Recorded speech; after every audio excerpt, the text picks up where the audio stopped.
And we're here with Caitlin McGurk. Hello. Hi. So we're at the, now is it the Charles Schultz? It is the Schultz Library. Of the Center for Cartoon Studies. Right. Founded by a generous donation from Gene Schultz, late Charles Weiss.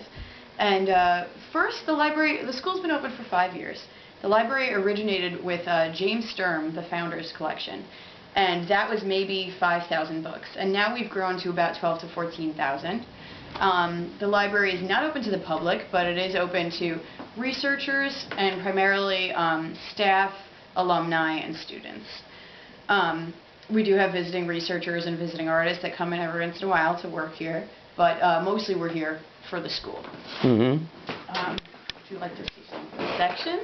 Sure, yeah, show me what you got, because I really expected, and our connection is that my sister donated some Donald Duck bound volumes, and I had expected it to be largely that, but since I've been in here, I've seen, just looking around, I've seen regular comic books. So it's not all... Largely what did you mean? Historical. I thought it would all be bound volumes of significant quote-unquote works. Well, the thing is, okay, so unless something has been bound, you know, has been sent off to be bound like that, you can't really get it made unless you're a bigger library. Then you get library binding done. But we don't collect single issues. So we have like a few random racks of them, like over here. This one's being worked on right now. But for the most part, we only accept bound books and then mini comics and zines. So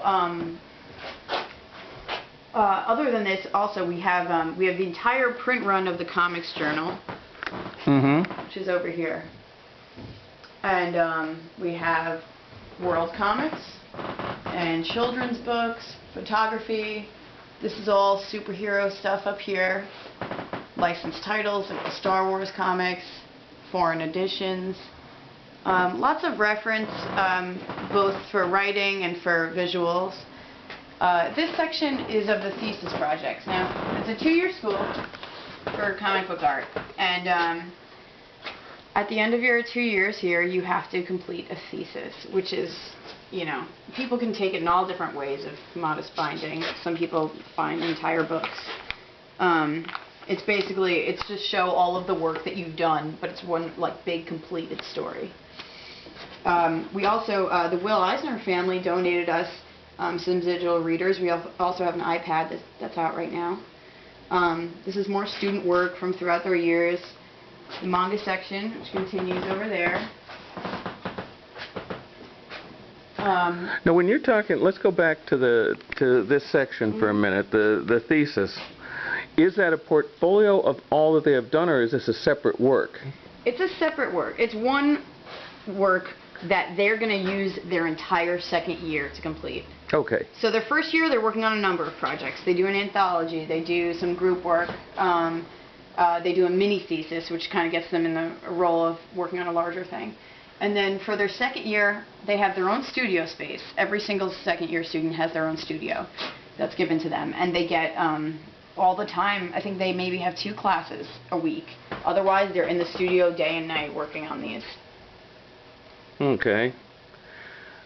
Because there is, at a university somewhere, the second draft of a perfectly horrible novel I wrote my senior year. Oh, really? And, you know, I kind of hope they keep it filed way in the back, and thank God nobody's going to spend time actually reading something that long.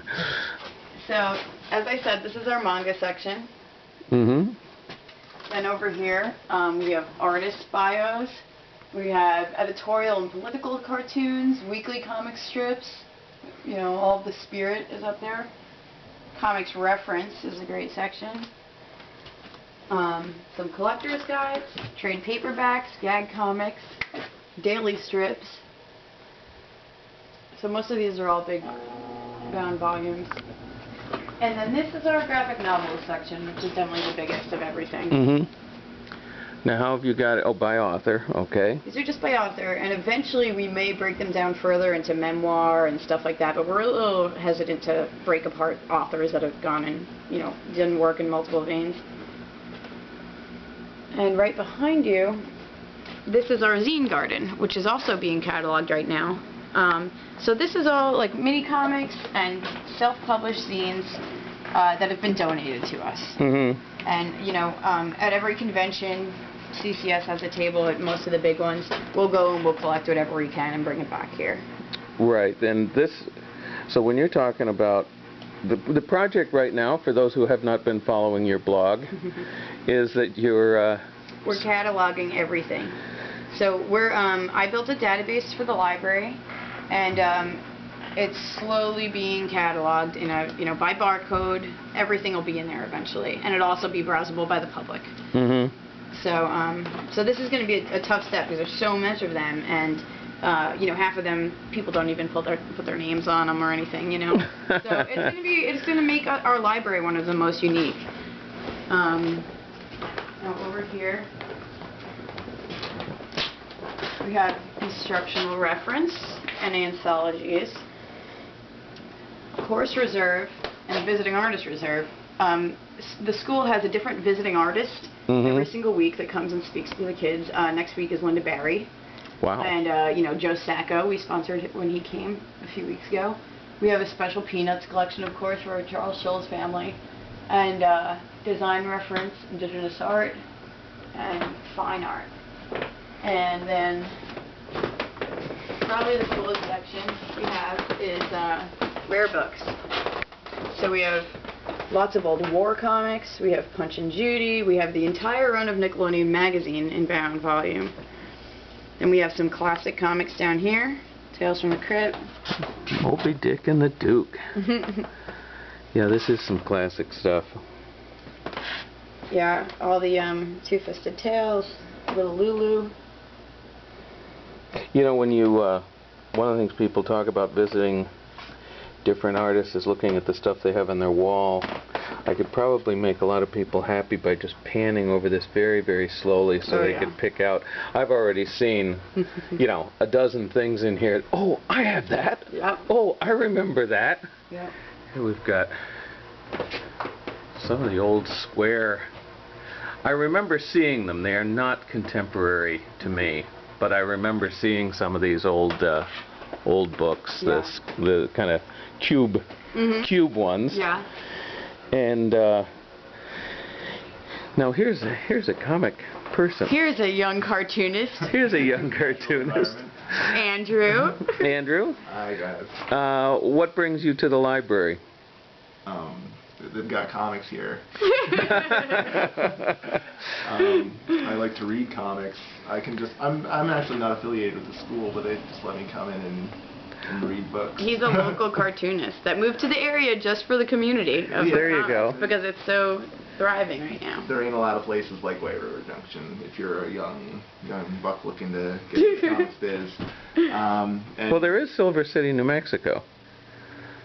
yeah? Yes. I'm only saying that because Tom Spurgeon's blog entry was talking about how going from Silver... I didn't even get to read Oh, you got to that. read it. Yeah. He's talking about going from Silver City, New Mexico to White River Junction, Vermont involves a lot of changing of planes. Oh, yeah. Yeah, no, I mean, I don't know anybody there. But I have a couple friends here. Yeah, I mean, it's really neat. Everyone's really nice, and they let me come here and read comics. There you go. Really exciting. There you go. So what else? We're about 90% donation based. So our collection largely comes from you know, Publishers Weekly, Fantagraphics, all sorts of big publishing houses or review houses who send us either their duplicate copies or they just want us to have it, you know. It's great publicity. And we also get most authors send us their stuff also. Now, typically, what is a student coming down here looking for? Well, they're either coming here because they're working on projects that they have to read something that's in here, or most of the time it's for inspiration, you know, or it's, you know, Steve Bissett of Swamp Thing, you know, mentioned something in their class. He's one of the teachers here, and they really want to check it out because we're going to have more of that stuff than most other libraries. Right. So it could be anything from like personal interest to research work. You know, when all the students had to do a children's book assignment, children's comic, they were all coming down and taking out children's books because they haven't read them since they were a kid, can't remember how to write a good one. So it's a lot of that. a lot of browsing to read material from the upcoming visiting artists. Mm-hmm.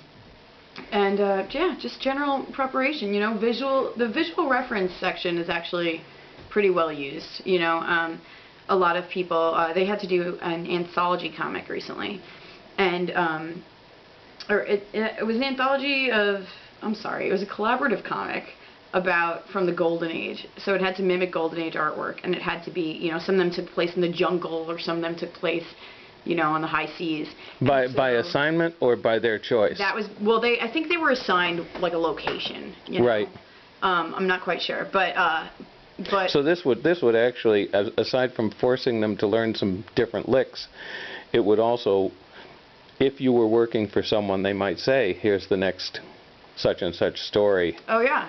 Exactly. I mean, not everyone does adventure comics, and so if you have to do a Golden Age comic, you're doing an adventure comic, and so that's what they did. And I'm thinking in terms of job training as opposed to sitting in the mountains thinking great pensées and coming up with your own deal. Exactly. I mean, if you have a writer and you're just the artist, you write what you draw what you're given. So so for those, a lot of people came here and looked at visual reference to find we have Jacques Cousteau's Waterworld books, so people were looking at those for the ones that had to use the ocean in their comics. Mm-hmm. Yeah, that's about it. Okay. And now is Linda Berry going to give a public speech, or is she in and out? I don't believe so. Linda Berry is doing a 2-day intensive private writing workshop. So it's 2 full days, and it's just everyone in a room with her, and it's apparently very emotional and very therapeutic from what I've heard from the past years. Oh, does she do this every year? She's done it maybe once or twice before. Maybe once before, 2 years ago. Well, in 5 years, yeah. And I've heard people say that it changed their lives. So I mean, she's great. So it should be good. Cool. I'm not sure if she's doing also another public thing, but if she is, it's not at the school. Right. So. All right. Thank you. You're welcome.